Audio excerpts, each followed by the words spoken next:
is guilt? We're just going through what we're going to cover in this video. I'm going to share a bit about what guilt is, how we can stay stuck on it, and this is coming from a mind coaching point of view, and then going to give you little ways in which you can deal with guilt, quite a few different options, ways, new ways of looking at it, so you can just gain a different perspective. And a lot of people can find these can help them shake and change and get rid of what it is they don't want to hold on to anymore. Guilt often arises out of a few things, and predominantly it's causing hurt, harm, or injury to others, experiencing or doing something when we should have known better, and causing disappointment, so disappointing someone. And I mean, guilt can be big, it can be small, it can wallop us in the face on a day to day basis, or it can just niggle and just be at the back of our minds constantly, causing a bit of a disruption, causing a bit of stress. And one common theme throughout these videos is stress and the impact that it has on our immune system. Whether it's a high level stress, whether it's a low level stress, it still influences our physiology. So it causes our blood to shunt to different areas, it causes our energy to be redirected, our vision changes. And all of this means that there's something happening in our system and our immune system gets compromised. Any form of stress. And so guilt is a form of stress, can compromise our immune systems. And if it goes on and on and on, can you imagine the kind of problems that can build up from it? The fact of the matter is with guilt, and no matter how big or small it is or what it's doing to our system, is that we are the ones that put guilt upon ourselves. Guilt is a type of emotion, it's a feeling, and we cannot make somebody feel something. This is something that we do to ourselves. So guilt is something that we put on our own shoulders and we're judging ourselves. And true judgment, it only really comes from within. So some say that guilt is it's a loss of innocence, which has made me think a bit. Others say it's a wasted emotion. What about you guys? What do you believe? Hey, Fiona. So I kind of don't think it's a wasted emotion. I don't believe anything's wasted, or the only thing that's ever wasted is the time spent thinking that you've wasted something.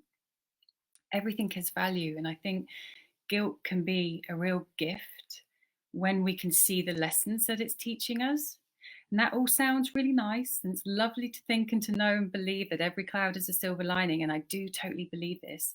It's just sometimes it can be really hard when we're in it. When we're holding on to it, when we're feeling it, it's really difficult to step out of the picture and see it for something different. So, why do we even need to deal with guilt?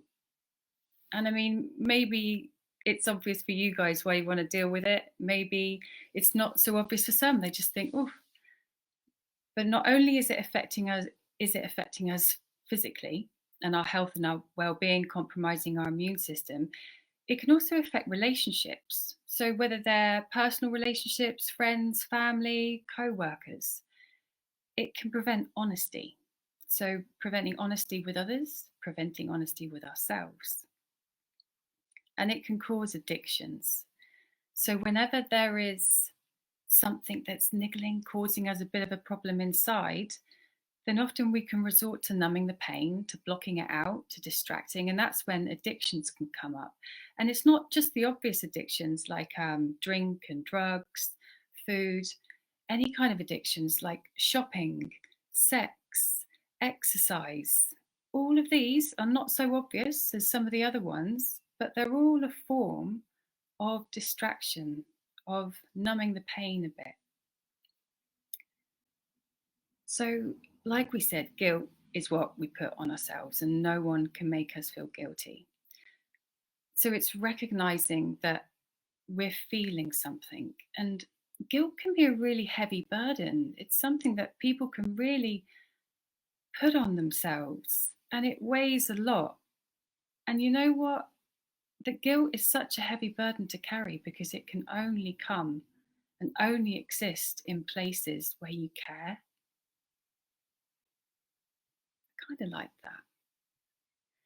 So, coming from a practical angle, as a mind coach, I've had to learn a lot about the below conscious patterns.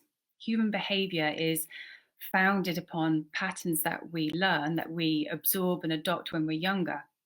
And these build our foundations of how we then communicate and interact in the world. The patterns can influence and dictate what how we are motivated, where we source our information, how we do things. And patterns only become a problem when they're stuck. So, one in particular is we've got where we source our information. So, we could source our information from inside of us. So, I know what's best, I know what's right, I'll do it this way, I think I know this, I'm going to do it like that. And the opposite one is external. So, we can source our information from outside of us. So, well, what would you have done? It tends to be more of a questioning one. How would you do things differently? So there are two little cards that I often bring up in a session if someone's stuck in a problem. So one's internal and one's external. And like I said, problems only arise when these patterns get stuck. And predominantly when someone is stuck in a lot of guilt, it's the internal one that's running. Because like I said, we only put the punishment on ourselves. It's us feeling the emotion.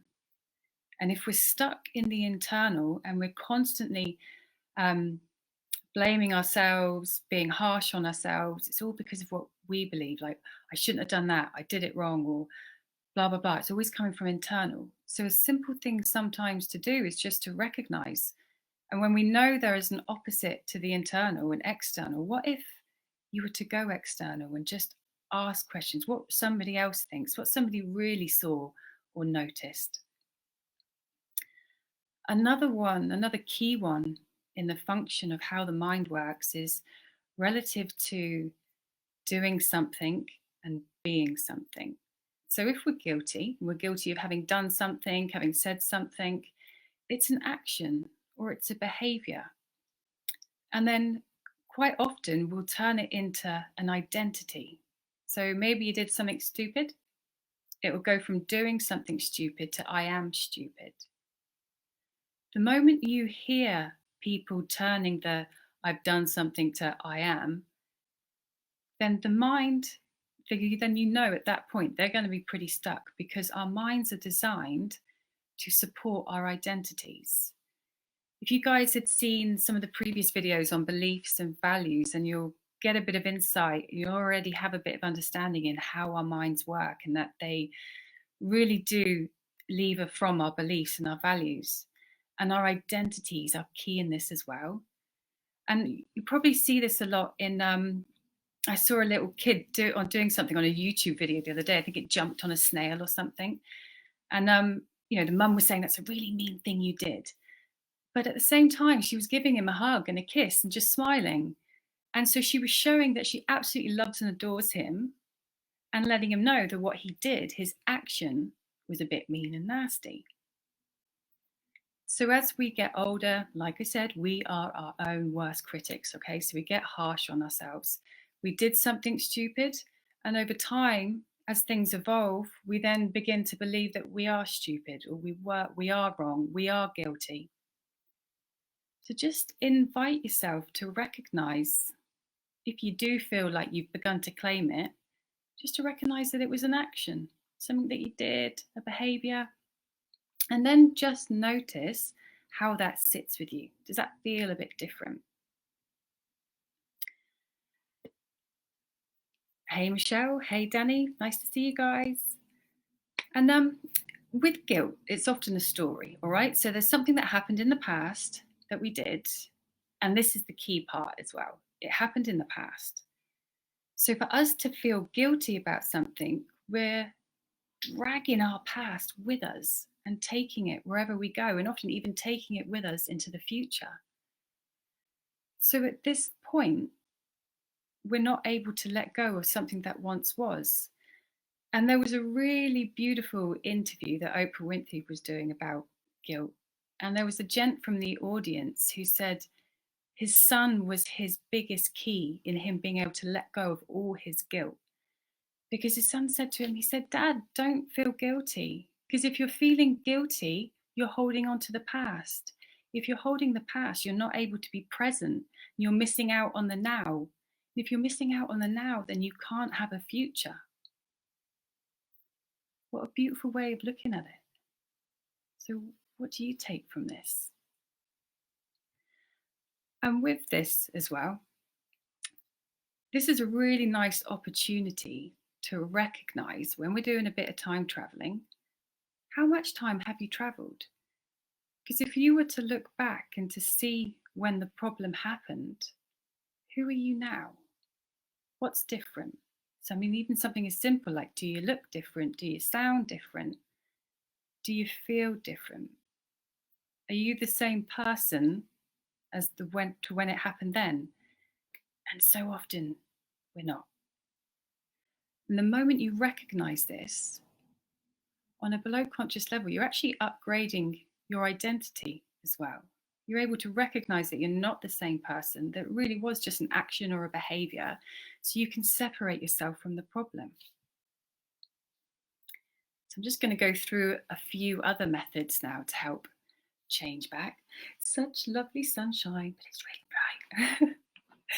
So also connecting with the problem. So I've been listening to Brené Brown a bit of late as well. And thanks to Fiona, because I hadn't heard of her until recently. So thanks, Fiona. So Brené was saying to connect with the problem. And this means communicating it. And it doesn't matter where or to whom you communicate with. Often it's nice to call a friend. And when you're going to talk about it, to own it. So to say, I feel guilty, and then go into it. The moment we say this, we connect with it, we acknowledge it. And when we're connecting, we're acknowledging, it means we're actually kind of surrendering to it, and we can make amends. It's only from the point of connection can we actually then build on and make changes. It's like how do you change a light bulb? You've got to kind of go up to it and change it. You can't just fling one into the room and just hope it sucks up, magnetizes up into it. Go to it, claim it, talk about it. Deepak Chopra recommended to write a letter. He said, write a letter in detail of the crime and then obliterate it with a ritual and making a statement saying something. So something like, I release myself. I release myself from once that was, and by releasing myself, I release the other, or I release the problem. So that's kind of a nice way as well. Gaining perspective. So I mentioned earlier, we are our biggest critics, right? And I'm sure you guys can recognize this, how much harsher we are on ourselves than we are about other people. So what if you were to take your problem, your guilt, or what actually happened and put it onto someone else's shoulders? And even somebody that you care about. And then just for a moment, witness and think about what punishment you'd give them and what mercy you'd give them. And just recognize the difference of how you would treat them to how you treat yourself. This is just going to help us to gain a bit of realism and get a bit more perspective on the guilty feelings.